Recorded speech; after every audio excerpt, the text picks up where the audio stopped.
کچھ لوگوں کو جانوروں کی وجہ سے بھی الرجی ہوتی ہے اور ان کا ناک بہنا شروع ہو جاتا ہے، ان کے جسم کے اوپر خارش ہونا شروع ہو جاتی ہے۔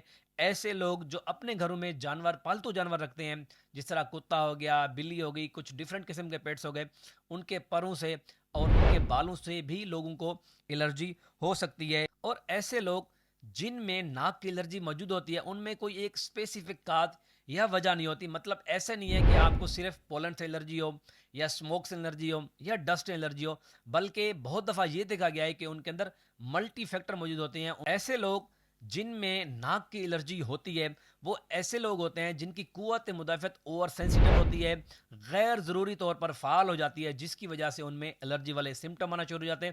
ہمارے ناک کے اندر جو میوکوزا ہوتا ہے اس کو نیزل میوکوزا کہتے ہیں۔